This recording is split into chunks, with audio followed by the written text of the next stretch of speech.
মরার পর মাটিতে মিশে গেছে? আমাদের নবী কি মরার পর মাটিতে মিশে গেছে? না।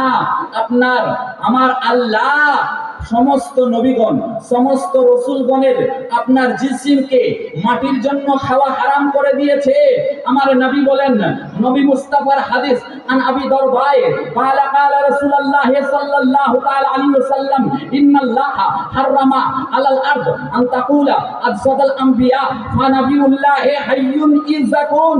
আল্লাহ তাআলা সমস্ত নবী ও রাসূলগণের বডিকে, জিসিমকে মাটির জন্য খাওয়া হারাম করে দিয়েছে।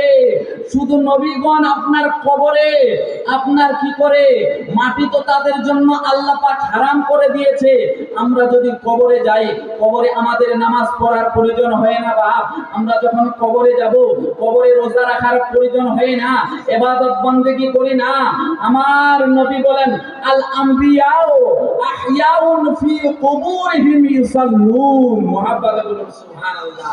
সমস্ত নবীগণ, সমস্ত আল্লাহর আপনার নবী ও রাসূলগণ নিজ নিজ কবরে তারা শুধু জীবিত না, তারা নিজ নিজ কবরে আপনার নামাজ আদা করে।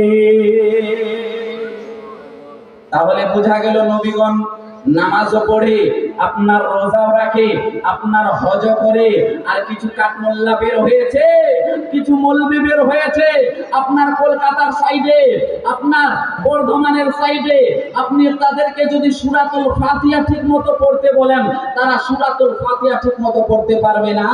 আপনার তারা ডাব চুরি করে আপনার ডাব চুরি করে পড়াশোনা তো করেনি, ডাব তারা নিজেই বলে যে আমি ডাব চুরি করেছি। যখন পড়াশোনা করতাম ডাব চোর, আমি শুধু ডাব চুরি করেছি, আমি পড়াশোনা করিনি।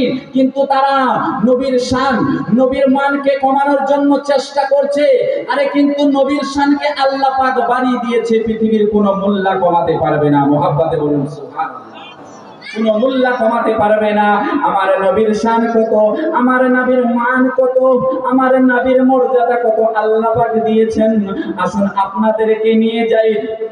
কিছু কিছু আপনারা মোল্লা বলে, কিছু কিছু কাঠ মোল্লা বলে আপনার যে নবী মুস্তাফা মরার পর মাটিতে মিশে গেছে, নবী মুস্তাফা ইলমে গায়বের সংবাদদাতা না, নবী ইলমে গায়ব জানে না। আমার নবী মুস্তাফা একদা সাহাবায়ে কেরামদেরকে সঙ্গে করে নিয়ে বাবা আপনার হেঁটে হেঁটে চলে যাচ্ছে। আমার নবী আগে আগে, সাহাবায়ে কেরামগণ পিছনে পিছনে, আমার নবী আগে আগে, সাহাবায়ে কেরামগণ পিছনে পিছনে। আমার নবী হঠাৎ যেন সামনে যাওয়ার পরে থমকে গেলেন। আমার নবী থমকে দাঁড়িয়ে গেলেন বাবা। আমার নবীকে সাহাবায়ে কেরাম বলতে লাগলেন, ইয়া রাসূলুল্লাহ, ইয়া হাবিবাল্লাহ, নবী গো, ওগো মায়ার নবীজি, ওগো দয়ার নবীজি, আপনি থমকে দাঁড়িয়ে গেলেন কেন বলুন, আমরা জানতে চাই। আমার নবী কেমন ইলমে গায়বের সংবাদদাতা বাবা, কেমন আমার নবী। কিছু কিছু মানুষ যে বলে ইলমে গায়ব জানে না। আরে আমার নবী যদি ইলমে গায়ব না জানতো, তাহলে আপনারা এই ওয়াকিয়ার দ্বারাই বুঝতে পারবেন। আমার নবী মুস্তাফা যখন দাঁড়িয়ে পড়লেন বাবা, সাহাবায়ে কেরামগণ বলতে লাগলেন, নবী গো, আপনি কেন দাঁড়িয়ে পড়লেন? আমার নবী বলতে লাগলেন, ও আমার সাহাবারা, একটা তোমরা কি করো, ওই যে খেজুরের গাছ দেখা যায়, ওই খেজুরের গাছ থেকে একটা খেজুরের ডাল কেটে নিয়ে আসো। কি করো? ওই যে খেজুরের গাছ দেখা যায়, ও আমার সাহাবারা, আমি দাঁড়ালাম কেন তোমাদেরকে পড়ে বলছি, ওই খেজুরের গাছের ডাল তোমরা আগে কেটে নিয়ে আসো। আমার নবী মুস্তাফার কথা শুনো বাবা, আপনার সাহাবাগণ আস্তে আস্তে করে টুক টুক টুক টুক করে আপনার খেজুরের গাছে গেলেন। যাওয়ার পরে খেজুরের ডাল কেটে নিয়ে আমার নবীর সামনে পেশ করলেন বাবা। আমার নবী খেজুরের ডালকে দুটুকরা করার পরে আপনার দুই কবরের উপরে রেখে দিলে, দুই কবরের উপরে রেখে দিল। আপনার দুই খেজুরের আপনার ডালখানা কাটার পরে রেখে দিল। সাহাবায়ে কেরামগণ বলতে লাগলেন, নবী গো, ওগো দয়ার নবীজি, ওগো গো মায়ার নবীজি, ও গো আমার দয়ার নবী, আপনি কেন খিজুরের ডাল ওই দুই কবরের উপরে রেখে দিলেন? ওই কারণটা কি আমরা জানতে চাই গো নবী। ব্যাপারটা বুঝলাম না, কারণটা বুঝলাম না, একটু যদি দয়া করে বলতেন তাহলে আমরা জানতে চাই। আমার নবী মসজিদে নববীতে চলে গেলেন, সাহাবায়ে কেরামগণ যাওয়ার পরে বলতে লাগলেন নবী কারণটা তো আমরা জানতে চাই। আমার নবী বলতে লাগলেন সাহাবারা রে, ও আমার সাহাবারা, আমি কেন ওই দুই কবরের উপরে খেজুরের ডালখানা রাখলাম তোমরা জানতে চাও? সাহাবায়ে কেরামগণ বলতে লাগলেন নবী গো হ্যাঁ আমরা জানতে চাই। আমার নবী বলতে লাগলেন সাহাবারা, ওই দুই কবরের উপরে খেজুর ডাল রাখার কারণ হলো দুই কবরে দুই ব্যক্তি ছিল যে আপনার জাহান্নামের আগুনে জ্বলতেছিল। আল্লাহ আল্লাহ, দুই কবরে দুই ব্যক্তি আপনার কবরের আযাবে লিপ্ত আছে। আমার নবী আপনার প্রেজেন্ট পাস ফিউচারের খবর রাখনে ওয়ালা, আমার নবী আপনার বসে বসে এখান থেকে আপনার হাউজে কাউসারে দেখতে পান। আমার নবী, আমরা যে জালসা শুনতে এসেছি বাবা, সেটাও আমার নবী জানেন। আজকে যে আমি বক্তব্য দিচ্ছি আপনার উত্তর দিনাজপুর রায়গঞ্জ থেকে এসে, সেটাও আমার নবী দেখতে পান। কারণ আমার নবী হচ্ছে ইলমে গায়বের সংবাদদাতা নবী মুহাম্মদ। তাহলে বলা গেল, বোঝা গেল আমার নবী যদি কবরের খবর কেমন করে রাখেন বাবা, কারণ আমরা বুঝতে পারি না যে কবরে কি হয়, কবরে কার কোন ব্যক্তির কবরে আযাব হয়। আমার নবী বলতে লাগলেন সাহাবারা রে, দুই কবরে আযাব হওয়ার কারণে আমি দুই আপনার খেজুরের ডালকে দুই কবরের উপরে রেখে দিলাম। আমার নবীকে সাহাবায়ে কেরামগণ বলতে লাগলেন ইয়া রাসূলুল্লাহ, ইয়া হাবিবাল্লাহ, নবী গো, ও তো মায়ার নবীজি, ও তো দয়ার নবীজি, ওই দুই ব্যক্তি যে কবরে আপনার আযাব হচ্ছিল, আপনার কি কারণ? তারা দুনিয়ার বুকে কি এমন গুনাহ করেছে যে তাদের কবরে আল্লাহ পাক আযাবকে লিপ্ত করে দিয়েছে? আরে মুহাব্বতে বলুন সুবহানাল্লাহ। কবরের আযাব কাউকে ছাড়বে না বাপ, কবরের আযাব আমাদেরকে ছাড়বে না, আপনাদেরকে ছাড়বে না। ওই কবরে সকলকেই যেতে হবে। ওই কবরে আমরা আজকে কবরের আমরা খেয়াল রাখি না বন্ধু, বাবাজি ভাই, ওই কবরে যে আমাদেরকে যেতে হবে, ওই কবরের আমাদের চিন্তা ধারণা নেই। ওই কবরে আমরা যাব, ওই কবরের আমরা দুনিয়ার বুকে সামান কিছু করতে রাজি নাই যে আমরা দুনিয়ার বুকে আপনার কবরের সামানকে আপনার রেডি রাখি, কবরের সামানকে আমরা ওই দুনিয়ার বুকে কিছু উপার্জন করি। কারণ আমার নবী বলেন as-salatu মিফতাহুল জান্নাহ, আরে নামাজ হলো জান্নাতের চাবি। নামাজ আজকে যদি কাউকে পড়তে বলা হয়, আরে নামাজ আমরা পড়বো না। আজকে যদি কাউকে বলা হয় যে আপনি রোজা রাখবেন না, বলবেন যে আমার পেটের সমস্যা, আমার গ্যাস্ট্রিক, বিভিন্ন রকমের কথা বলে থাকে। বলি কি বলি না? আমরা বলি যে আমরা রোজা রাখতে পারবো না, নামাজ পড়তে পারবো না। আমার নবী বলেন as-salatu মিরাজুল মুমিনিন, যেই ব্যক্তি নামাজ পড়লো, যেই ব্যক্তি আপনার নামাজ পড়লো, সে যেন আপনার কি করলো, তার নামাজের মধ্যেই মেরাজ হয়ে গেল। বলতে চাচ্ছিলাম বাবা, আপনার ওই যে দুই কবরে আযাব হচ্ছিল, সাহাবায়ে কেরামগণ জানতে লাগলেন নবী গো কি কারণে তাদের কবরে আযাব হচ্ছিল। আমার নবী মুস্তাফা বলতে লাগলেন সাহাবারা রে, ওই দুই ব্যক্তির কবরে আযাব হওয়ার কারণে, কারণ তারা নামাজের কারণে তাদের কবরে আযাব হয়নি, রোজা রাখার কারণে তাদের কবরে আযাব হয়নি, আপনার কি করা, আপনার ওই যাকাত না আদা করার কারণে তাদের কবরে আযাব হয়নি, আপনার হজ না করার কারণে তাদের কবরে আযাব হয়নি, মা বাবার খিদমত না করার দেওয়ার কারণে তাদের আযাব হয়নি, আপনার মা বাপকে দুঃখ দেওয়ার কারণে তাদের আযাব হয়নি, আপনার কি করে যে নবীকে ভালোবাসা না হওয়ার কারণে আপনার তাদের কবরে আযাব হয়নি। সাহাবায়ে কেরামগণ বলতে লাগলেন, নবী তাহলে তাদের কবরে আযাব হচ্ছিল কেন, কি কারণে তাদের কবরে আযাব হচ্ছে? আমার নবী বলতে লাগলেন, সাহাবারা,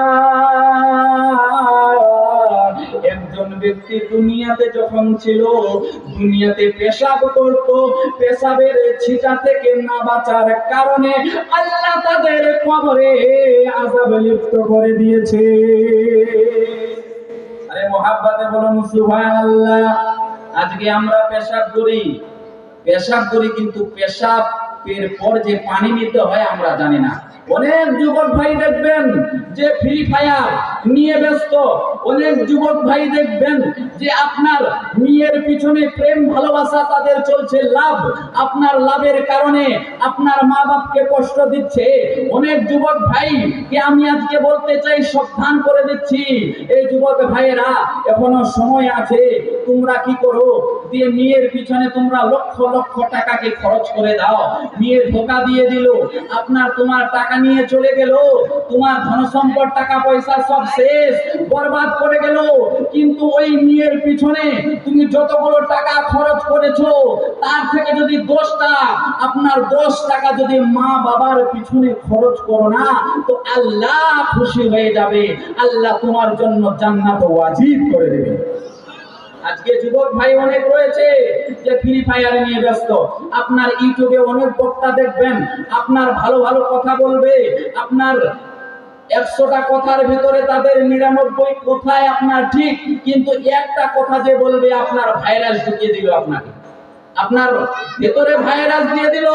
কারণ আপনার এখনকার যুগের মধ্যে এক ফোঁটা যদি গোবর পড়ে যায় বা সমস্ত দুধ আপনার বেকার হবে কি হবে না?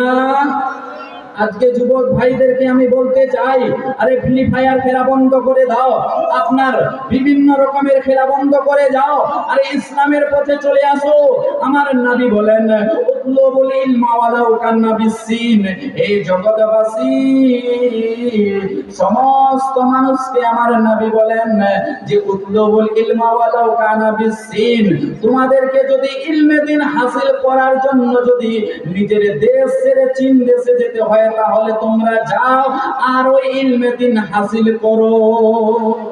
ওই যুবক ভাইয়েরা আজকে সেই যেই সময়টা মোবাইলে আজকে ব্যস্ত থাকছে, মেয়ের পিছনে লক্ষ লক্ষ টাকা খরচ করছে, ওই সময়টা যদি আপনার কাজে লাগায়, মসজিদে যদি আসে আল্লাহর ঘরে, মাদ্রাসাতে যদি আসে আল্লাহর ঘরে, আপনার নবীর ঘরে মাদ্রাসায় আসার পরে যদি যখন আউযু বিল্লাহি মিনাশ শাইতানির রাজিম করবে বা বিসমিল্লাহির রহমানির রহিম তেলাওয়াত করবে, তার মা বাবা যদি কবরে রয়ে যায়, বা যখন ওই যুবক ভাই আপনার মাদ্রাসায় আসার পরে আউযু বিল্লাহি বিসমিল্লাহ তেলাওয়াত করবে, আমার আল্লাহ বলবেন, জগৎবাসী ও যুবক, তোমার বাবা মারা গেছে অনেক দিন ধরে, তুমি তো আজকে ওই দিক সেই দিক ব্যস্ততায় ছিলে, আজকে তুমি আমাকে কি বলেছো? রহমান বলে ডেকেছো, রহিম বলে ডেকেছো, আমি আল্লাহ খুশি হয়ে গেলাম। তোমার মা বাবার কবরে কেমন করে আযাব দিতে পারে? এ আমার ফেরেশতারা, আরে আযাবকে তোমরা মাফ করে দাও আর তার কবরখানা জান্নাতের বাগান বানিয়ে দাও। আরে জোরে বলুন সুবহানাল্লাহ। তাহলে বোঝা গেল, আজকে যুবক ভাইদেরকে আমি সাবধান করি, হাত পা ধরে বলতে চাই, যুবক ভাইরা এখনো সময় আছে, আজকে আছি কালকে নাও থাকতে পারি। তোমরা যদি খারাপ রাস্তার দিকে যদি চলে গিয়ে থাকো, সময় আছে, আজ থেকে তওবা করে নাও। আজ থেকে তোমরা কি করো? মাদ্রাসাতে যাও, আপনার মসজিদে যাও। আমার নবী বলেন, আন উসমান قال রাসূলুল্লাহ সাল্লাল্লাহু তাআলা আলাইহি ওয়াসাল্লাম, খায়রুকুম মান তাআল্লামা আল কুরআন ওয়া আল্লামাহু। আমার নবী বলেন, দুনিয়ার বুকে ওই মানুষটাই অতি উত্তম যেই মানুষটা কোরআন শিখলো আর অপর মানুষকে কোরআন শিক্ষা দিল। কোরআন আমাদেরকে জানতে হবে, কোরআন শিখতে হবে। ওই যুবক ভাই যদি আপনার 5টা মিনিট মাদ্রাসা যায় তো কত শিক্ষা অর্জন করতে পারবে কি পারবে না? গোসলের ফরজ জানা নেই, ওযু কেমন করে করতে হবে সেটা জানা নেই, আপনার গোসল কেমন করে করতে হবে সেটা জানা নেই, আপনার নাপাক হয়ে গেলে পাক পবিত্রতা কেমন হবে সেটা জানা নেই, আপনার মা বাবার খিদমতে যদি আমরা সারাদিন থাকি, আমার নবী বলেন, আরে যে ব্যক্তি মা বাপকে আপনার সেবা যত্ন করলো, মা বাপকে খুশি করলো, আমার আল্লাহ সেই ব্যক্তির উপরে খুশি হয়ে গেল। মুহাব্বতে বলুন সুবহানাল্লাহ। অনেক যুবক ভাই দেখবেন বা অনেক যুবক ভাই বোনেরা আছে যে মা বাবার কথা শুনে না। আমার নবী মুস্তাফা বলতে লাগলেন, জগতের মানুষ, তোমরা যদি মা বাবার খিদমত করে নিতে পারো, তোমার মা হলো জান্নাত আর তোমার বাবা হলো জান্নাতের দরওয়াজা। আরে জান্নাতে যেতে হইলে বাবারও খিদমত করতে হবে। তোমরা যদি আল্লাহর জান্নাতে যেতে চাও তাহলে তোমরা কি করো? তোমার মা বাবার খিদমত করো। তোমরা কি করো? তোমার মা বাবার খিদমত করো। একজন সাহাবী আমার নবীর দরবারে এসে হাজির হলেন, বলতে লাগলেন, নবী গো, আমার মাকে যদি আমি সকাল বেলায় একবার দেখি তাতে আমি সওয়াব কি পাবো? আমার নবী বলতে লাগলেন, ও সাহাবী, তুমি যদি তোমার মাকে একবার দুনিয়ার বুকে আপনার ভালো নজর দিয়ে দেখো তাহলে এক হজে মকবুলের সওয়াব আল্লাহ তোমার নামায়ে আমলে লিখে দেয়। আজকে বন্ধু বান্ধবরা, বন্ধুদেরকে আমি বলতে চাই, যুবক ভাইদেরকে সাথীদেরকে বলতে চাই যে তোমরা ওই মা বাবার খিদমত করো আর ঠিক সঠিক রাস্তাতে চলে আসো, তো তাহলে আল্লাহ তোমাদের প্রতি রাজি হয়ে যাবে। বলতে চাচ্ছিলাম, আমার নবী বলতে লাগলেন যে ওই দুজন ব্যক্তির কবরে যে আযাব হচ্ছিল, একজন ব্যক্তির কবরের আযাব হলো দুনিয়ার বুকে পেশাব করতো কিন্তু জল নিত না। কি করতো? পেশাব করতো। অনেক যুবক ভাই আছে দাঁড়িয়ে দাঁড়িয়ে পেশাব করে, করে কি করে না? পেশাব করে। অনেক দেখবেন আরো মুরব্বী মানুষও রয়েছে, আপনার কি করে? পেশাব করার পরে আপনার পানি ব্যবহার করে না। অনেক মা ও বোনেরা আছে পেশাব করলেও চলে গেল। ওই যে কবরে, একজন ব্যক্তির কবরে যে আযাব হচ্ছে কি কারণে জানেন? যে পেশাব করতো কিন্তু পেশাবের ছিটা থেকে বাঁচতো না। আমার নবী বলেন, ও আমার সাহাবারা, ওই যে ব্যক্তির কবরে আযাব হচ্ছে তোমরা জানতে চেয়েছিলে, কারণ দুনিয়ার বুকে পেশাব করতো, পেশাবের ছিটা থেকে বাঁচতো না, তার কারণে আমার আল্লাহ ওই কবরে, তার কবরে আযাবকে লিপ্ত করে দিয়েছে। ওই নবীর সাহাবা বলতে লাগলেন, নবী গো, ওগো দয়ার নবীজি, ওগো মায়ার নবীজি, কলেজা ফেটে যায়। ওই যে কই আরেকটা কবরে যে আপনি খেজুরের ডালকে রাখলেন, রাখার কারণ কি একটু বলুন। আমার নবী বলতে লাগলেন, ও আমার সাহাবারা, একজন ব্যক্তি পেশাবের ছিটানা থেকে বাঁচার কারণে আযাব হচ্ছিল, আর একজন ব্যক্তি দুনিয়ার বুকে যখন ছিল আপনার চুগলি করত, চুগলি করার কারণে মানুষকে চুগলি বলার কারণে ঝগড়া লাগিয়ে দিত। আল্লাহ রাব্বুল আলামিন তার কবরে যেন আপনার ওই ব্যক্তির কবরে আযাবকে লিপ্ত করে দিয়েছে, আযাবকে লিপ্ত করে দিয়েছে।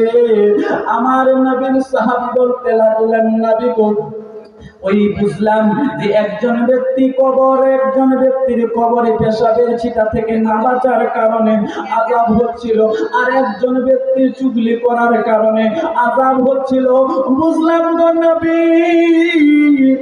কিন্তু আরো জানতে চাইবো নবী, ওগো মায়ার নবী, যে খেজুরের ডাল দিলেন, খেজুরের ডাল দিলে কি উপকার হবে, তাদের কি লাভ হবে আমরা জানতে চাই।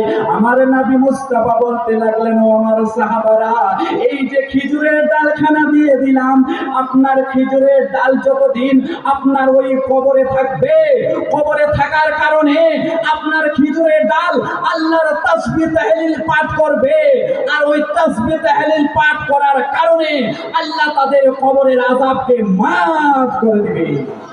আরে মুহাব্বতে বলুন সুবহানাল্লাহ। খেজুরের ডাল আমরা কবরে দিকে দিই নাই। এদিকে আপনারা দেন, কুচবিহারের মানুষ খেজুরের ডাল কবরে দেন, দেন কি দেন নাই? এই যে ওইটাই হাদিস, নবী কেন দিলেন? সেজন্যই ওই দিক থেকে আমরা পেয়ে গেলাম যে খেজুরের ডাল দিলে আপনার মুর্দার ব্যক্তির উপকার হয়। আপনার কোন আরো কোনো যদি ডাল দেওয়া যায়, মুর্দার ব্যক্তির কবরের আপনার লাভ হয়, ওই ব্যক্তির কবরের আপনার আযাবকে হালকা হয়, আল্লাহ কবরে আযাবকে মাফ করে দেয়।